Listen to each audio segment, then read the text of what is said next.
Se você é estudante de engenharia, arquitetura ou até mesmo programação, este aqui é o melhor notebook para você comprar hoje em dia. Tem placa de vídeo dedicada para rodar programas pesados, um bom processador, uma boa tela, permite upgrade com facilidade e ainda tem um preço legal. Olá pessoal, eu sou o Gabriel Jupinho e eu já fiz review dessa máquina, o Lenovo Lock Essential.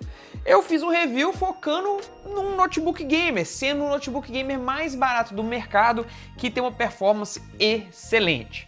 Só que ele não é só um notebook gamer muito bom.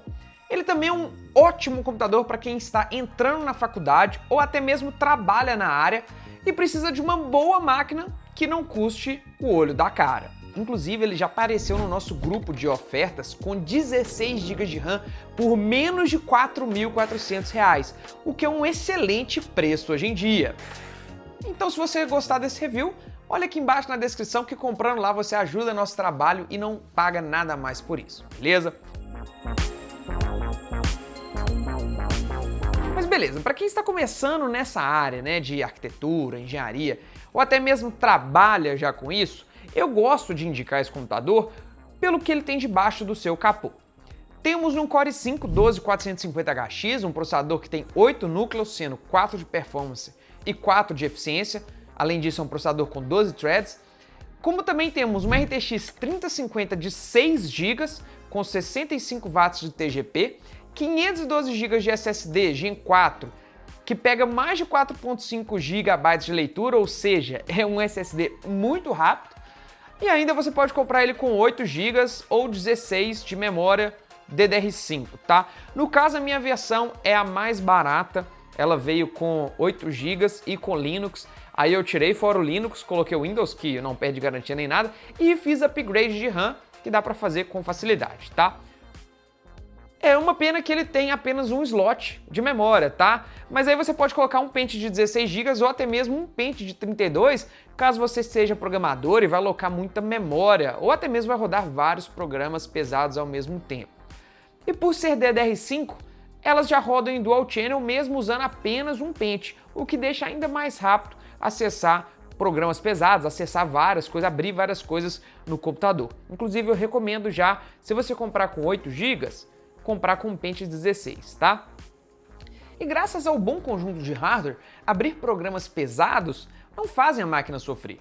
SolidWorks 2025, por exemplo, abriu uma montagem complexa de um motor V6 em 25 segundos. E movimentar o modelo, dar um zoom, mudar a perspectiva da peça, ou mudar a peça de lugar, até mesmo as montagens, não é um problema. Acaba que aqui tanto a CPU quanto a GPU trabalham em conjunto no programa.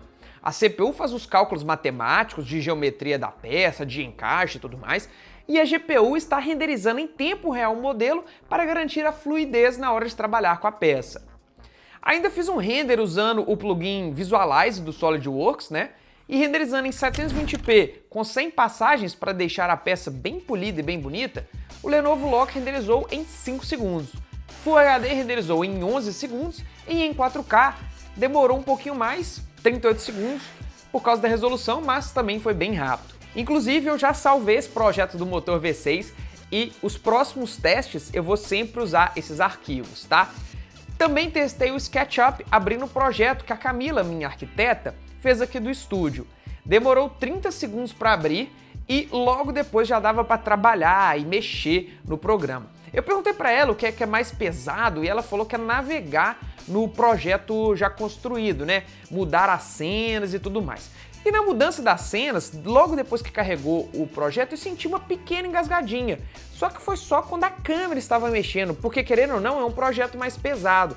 Porém, logo depois o programa funcionava com fluidez, eu conseguia mudar as cenas sem essa engasgadinha e por aí vai. Inclusive, eu queria uma ajuda dos meus amigos arquitetos, tá? Porque eu tentei baixar o V-Ray Trial para fazer um render desse projeto, mas eu não consegui. Se alguém aí tiver outras ideias de render, pode me falar. Eu sei que para quem é estudante está começando no mundo de arquitetura, não vai precisar de render, tá? Vai precisar fazer mais as montagens e tudo mais. Então, assim, render não vai ser tão o foco. Para isso, esse computador vai dar conta, tá? Eu não coloquei o teste do V-Ray nesse vídeo.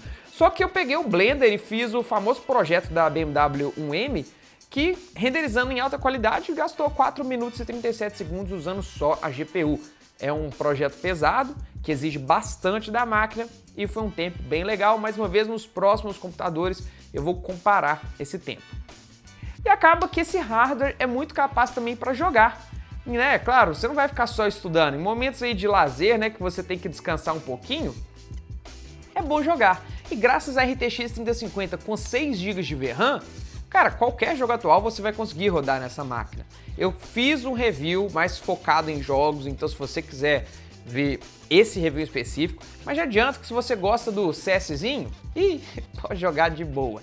E com a tela de 144 Hz, finalmente, né, agora a Lenovo colocou 144 Hz nos seus notebooks de entrada, você vai conseguir jogar competitivamente com resultado legal. E olha, no caso aqui dos meus testes, eu usei 16 GB de RAM, tá? Uma coisa que eu observei é que sempre a memória estava bem cheia. Então se você comprar uma máquina dessas com 8 GB, eu recomendo fazer upgrade para pelo menos 16, caso vá usar programas como SolidWorks, SketchUp ou até mesmo o Android Studio, uma vez que eles carregam muito assets e enchem a memória RAM com facilidade. É brincadeira. Eu abri a montagem do V8 e a memória RAM foi aumentando o consumo bem rápido assim. E é um computador de entrada, pessoal, então assim, a sua construção é mais simples. Logo, ele é todo de plástico, porém é um plástico bem acabado, que não mostra muita marca de dedo, marca de arranhada. A gente está usando esse computador já tem alguns meses nos nossos testes aqui, ficou guardado, muita coisa em cima dele, o que é de boa, não tem arranhado em sua carcaça. E o que eu gosto bastante é o seu design, que ele não chama muita atenção, ele passa um ar mais de notebook de produtividade e não de notebook gamer. Isso porque ele é construído baseado no chassi do IdeaPad, né, da linha de produtividade da Lenovo. Então ele é um gamer sem chamar muita atenção. E para levar na faculdade, isso eu acho muito bom, eu acho uma grande vantagem. E de portas ele é bem caprichado. Do lado esquerdo temos a entrada da fonte, RJ45, HDMI 2.1, que está ligada diretamente na placa de vídeo, que é muito bom, USB tipo A 3.2, USB tipo C 3.2, infelizmente sem DisplayPort, tá? O Thunderbolt, né? E também não dá para carregar, isso é um ponto negativo para mim. Desse mesmo lado ainda temos a entrada P2 Combo, e do outro lado temos uma outra USB tipo A 3.2 e algo muito legal, entrada para cartão SD, que eu acho muito bacana, tá? E outro ponto positivo, pensando em faculdade, é um notebook leve, é um notebook gamer leve, né? Ele pesa cerca de 1,8 kg, o que pelo hardware não é nem um pouco um notebook pesado, é um dos notebooks gamers mais leves que já testamos aqui no canal, o que é muito bom para quem vai levar todo dia na mochila, cheio de livro, cheio de caderno e por aí vai. E para quem vai escrever muito fazendo trabalhos, o seu teclado é muito bom. As teclas são bem espaçadas, tem um excelente feedback, é muito confortável. O Lenovo para mim sempre é referência em teclado, é retroiluminado, o que é muito legal. E a única coisa que é mais simples no conjunto do teclado é o trackpad, que é pequeno, mas o dedo desliza bem e tem os gestos do Windows. O que você vai ter que ficar de olho se for levar todo dia para a faculdade é a questão da bateria. Com uso leve, de pesquisa, só escrita, navegação na internet, você vai conseguir cerca de 4 horas com ele fora da tomada, tá? Inclusive eu tô com algumas páginas abertas, com o Chrome aberto aqui, com algumas abas do prompt que eu tava realizando os testes, que tá marcando em 4 horas e 42 minutos de bateria. Mas usando mesmo, isso vai cair para umas 4 horas e 10, dependendo do uso. Só que se você abrir programas pesados, aí você vai ter que levar o carregador na mochila também. Mas Gabriel, resume aí pra gente os pontos negativos para saber se vale a pena ou não comprar essa máquina. Olha, eu já adianto que pelo preço, né, igual eu comentei no início do vídeo, se você achar ali por 4.400 para baixo, vale muito a pena comprar com a RTX 3050. Mas ele não é um notebook perfeito. Eu queria, por exemplo, que a USB-C tivesse saída de vídeo para poder ligar 2 monitores externos e não apenas um na HDMI. Como eu falei apenas um slot de RAM é um pouquinho chato, né? Você vai tirar a RAM original para fazer um upgrade e o que você vai fazer com esse pente que está sobrando? Vai ter que guardar ou vender para algum amigo. Se tivesse 2 slots, dava pra gente aproveitar. A escolha do SSD do tipo 2242 deixa o upgrade um pouco mais caro se você precisar de mais armazenamento. Um SSD de 1 TB desse tamanho custa cerca de R$800, enquanto o do tamanho tradicional 2280 é bem mais barato.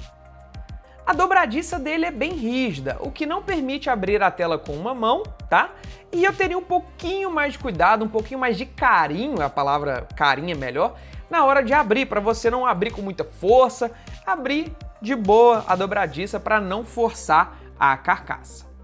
Olha, mas mesmo com esses pontos negativos, eu acho que é um excelente notebook para quem visa produtividade, para quem visa estudar, para quem visa levar para a faculdade, trabalhar com programas pesados ou até mesmo jogar. Isso tudo pelo preço, mais uma vez, entre R$ 4.000 e R$ 4.400. É um upgrade excelente para um Acer Nitro 5 com GTX 1650 ou até mesmo um upgrade excelente para um notebook com a RTX 2050 que já está te deixando na mão. Eu sou Gabriel de Pinha, vou ficando por aqui, espero que vocês tenham gostado desse review e valeu pessoal, fui!